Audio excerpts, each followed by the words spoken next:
those questions specifically with all the nuances about new textbook, used textbook, rental, et cetera, and so on. Would you like Mondo as well to come next week? We can certainly request that he come and answer some of these questions. Yes, Madam President, I think you are psychic. I was going to, I was going to ask for that. That this fellow come and explain, this margin and stuff. I don't want to put you on the spot. It's not your business, but I want for that person here. Yeah, so they can he answer. just was unavailable today, but I think we can request him. And quickly, we do have other business we need to get to, but Walter Dahlia, and then there's another student. Where are you? Oh, Alvaro. Yes. Thank you. I just a very fast question. Seeing how, from the district's point of view, the idea is to negotiate the best deal with the best entity, with the best company that benefits the college and our students. Has the district, or is the district considering any other options other than Talon? Because hearing that some inventories have not been done, that there are questions about how the margins are being calculated, it would seem to me that perhaps all these things need to be considered before signing on the dotted line on, in terms of a contract, that these subtle aspects need to be looked at, and that this should enter into the decision and to the nature of the contract. And if there is another company or another entity or another way to reduce the marginal cost to our students, I would hope that the district and that the Senate would encourage that those options be investigated. Yeah, I was wondering, do we know what the average profit margin rate is for the market throughout the different stores? Because if we're paying 26%, but the market average is 12, I mean, that's something we need to look at as well, whether we're getting back money or not. No, industry standard for new textbooks is 25 to 26%. And by the way, the two big players are Talon and Barnes and Noble, and we can maybe address that question. I will come back with Mondo when you prefer. Thank you. Hello, everyone. So this is my 4th year at Cerritos College, and I have purchased my textbooks here at the bookstore for the past 4 years. And I don't just purchase books for myself, but also for family members and some of my friends. And just to support Mr. Al-Fatah, the textbooks have been going down, the prices. I do buy them all the time. I had zoology before, and I had purchased that textbook for my class then. And then I purchased it for my cousin and some of my friends, and the textbooks have been going down the prices. So I do want to say, I purchase the books all the time here for myself and anyone that needs the books, because it is hard for some students to buy the books, but it's because it does go back to student activities. And the textbooks are going down, just like I said. I buy the books there, they are going down. So just to support Mr. Al-Fatah, they are going down, but the thing that is killing the students is when the new editions come out. And I think that's what really, really takes us back, because we'll start feeling that books going down, but as soon as we get new editions, or most of the books I purchase are really expensive, or books written by faculty and staff, professors here on campus, those books are really expensive, and most of the other books aren't that expensive. So if you guys can help the students out, it would be not getting the new editions or cutting back on the other textbooks that are written by professors here on campus, because those, when I purchase those, are mostly expensive, the ones that are written here. Thank you. Okay, so we'll agenda this for next Tuesday, and then Mondo, call from the bookstore to come back. Gil, last question?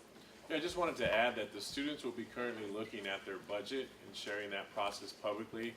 So hopefully the student liaison can come back to Faculty Senate and share, the priorities that are established by ASCC. Because a large amount of that money goes to support campus functions, including, transfer center activities, athletics, across the gamut, both co-curricular, instructional, and, different needs to support those, the college functions. So, they're starting a task force, and then they're going to enter their budget committee. Just like to share that, and hopefully we can share that information with Faculty Senate. Great. Thank you so much. All right, class semester grade student, this came up last week, and we actually recommended to Academic Affairs that they move the deadline, or the due date for the fall grades due, and Dr. Schilling, we wanted to talk to her. She's unavailable today, so I just request from the Senate, unless there's any objections, we can schedule her for next week. Okay.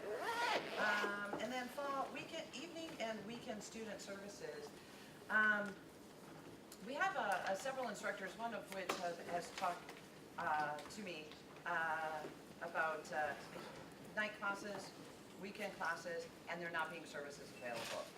The big issues are there's not staff available in the evenings, and so the students have nowhere to get paperwork and get their forms that they need to fill out, and so that becomes an issue. More importantly, they have no access to counseling. They have no, I'm not sure what time the library closes, but there was some complaints that maybe the library was closed and they couldn't go. And I think all of this was a direct result of the recession that we just came out of. We started to cut back. But I told him and I would bring it here for discussion, and maybe we can make recommendations to bring some of those evening and weekend services back. There was another issue that actually Dr. Contreras brought up yesterday in coordinating, and so we kind of might want to talk with student services a little bit too before we bring this back, or if we want to bring it back. But the food services is another complaint, that there's no food services. And sometimes these students are coming straight from work and haven't eaten since noon, and then food services are shutting down at 7. And so they have no opportunity, but there is some concern from the food service providers that they're not making enough money to stay open. They've got labor costs and overhead that they have to pay, and they're not making enough money. So I did tell the instructor that I would bring this forward for us to discuss. Oh, I don't know, we might want some more information, but it's open. Anyone want to say anything? Oh, Teresa. I'd just like to mention that I think the counseling division would be happy to open up at least another evening or so. We had to restrict our hours, mostly because of, I guess, that recessionary time, but because it's part of a one-stop, there are a couple of other service areas that are also in that building. It's hard to close certain things off, and there are a lot of staff that do behind-the-scenes work, and those other departments were having a hard time staying open, having their staff out in the open trying to work, but not really being available to help students at that time. They're trying to get other work done. But certainly the counseling division, I think, would be happy to open that back some hours. Can I just add, you said maybe one night, we had a retreat a couple of weeks ago, and so as a department, we went off campus and we talked about actually looking at a plan for the next year. And so one of the things that we are going to ask and have a discussion with our VP is to open up for 2 nights, the possibility of opening up for 2 more nights. We're open Tuesdays and Wednesdays until 7 p.m. And on Mondays and Thursdays, we close at 4:30. So we'd like to open back up on Monday afternoons and Thursdays till 7, and then extend the hours on Friday to be open on Fridays again, because we know that Fridays would be the opportune time for students to come in for counseling, with classes not being in session or the majority of classes not being in session. So that's something we would like to send in support, and we'll probably come back with more details about that plan, but just to inform you. So we'd like to go back to the old hours. Yeah. Okay. Julie, then Monica? I think, besides library, I think that really it would be great if we're open on weekends, would be health services at night. And last year at Thanksgiving, on a Wednesday, I had a student who was really in bad shape, and it was closed at 4:30. And I feel that, especially around holiday season, we really need it open in the evening, so like 8 or 9. I mean, we've talked a lot about the problems on campus, and I think that Raising having. kids, though, I understand that you only get sick from 8 to 4. Right, exactly, and if you only have, psychological problems that end at 4 At 4 o'clock, o'clock. then that's a problem. No, I agree with you. I would like to make a motion, if that's acceptable, to recommend that administration look into expanding the hours of service for counseling, the Success Center, the library, food services, health services, and the availability of an evening dean for evening and weekend students. Second. Is there any discussion on that? Okay, all of those in favor? Aye. Those opposed? Any abstentions? Okay. Do we want to leave it at that? Do we want to ask, Dr. Lisi will be here next week. Do we want to re-agendize this and, or just put forward our motion to the administration? I think it'd be great to bring it to her, and it would really show how we really believe that this should be. Prior to the meeting next Tuesday? Yeah, I can do that. Absolutely. Okay, there is, library issues. We are almost out of time, and, it was at the end of our agenda anyway, but Deb Moore really wanted to be here for that discussion, so, with no objections. Yeah, I know, but we're Okay, almost out of time. but it's late, yeah, okay. So, if there are no objections, I'd like to postpone that until next week as well. Oh, Carl was here. I absolutely can, that would be the first thing we can do. Carl? Can I just briefly make a comment on this? Yes. It's not, Yes. thanks, and that's basically just to say that the agenda item is not really library issues, it's captioning and accessibility guidelines. No, this was something else. Oh, I'm sorry, I thought you had me on the agenda to talk about For the the ninth. guidelines. For the But ninth. I'm sorry, something got crossed All wires. right, I we'll be fine, apologize. thank you. No, this one, and the library issues are just that, they're library issues, they're the things that faculty have been complaining about for a while, and we're gonna get an update, administration does have plans for the library, but it's the sheer amount of students that are in there, and the loudness, and the kinds of, the things we've heard complaints about for a while. The library is doing something, I wanna make that clear, I don't want people to leave here thinking the library has not done anything. But let's save that for further discussion next week, and Dr. Lacey will also be here, so she may have some more insight into the plans for how they want to deal with that issue.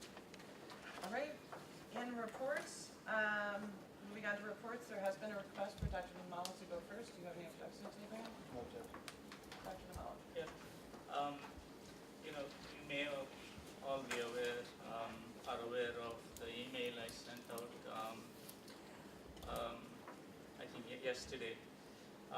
You know, I have taken unusual steps there in sending that email out and talking about a probationary faculty member and his evaluation. I discussed this with the faculty member who's here in the audience today and put a lot of thought into it, and it's not a light matter, and I decided to put it out there. And you know, and upfront, I want to say I take all responsibility for this action. So I take full responsibility for this. The issue for me, and I think for the union, that it is an unfair evaluation. Somebody is essentially terminated due to an unfair evaluation. I think there's a lot of nitpicking, micromanaging somebody's teaching style. It's contradictory, and it goes against the principles of academic freedom.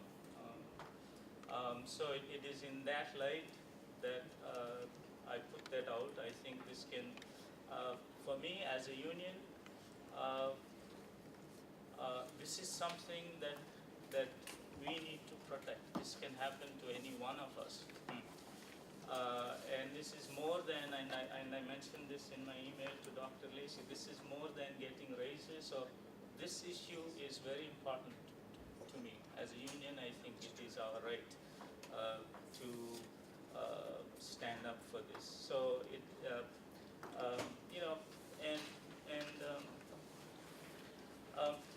some of this I think are really disturbing for the faculty member being cited for not following the chapter outline in the textbook, not showing enough videos, giving students too much time to take notes from PowerPoint presentations, did not assign a group leader, high-fiving students, responded to the VP on his own, rushed through the jigsaw puzzle. I don't think that those are, a faculty member chooses what is right for the situation and what is right for the students, and they should have the academic freedom to do so. So this is a concern. I mean, we are having a e-board meeting today in SS 16. If you want to talk more about this, you're more than welcome to come and discuss this. But it is in that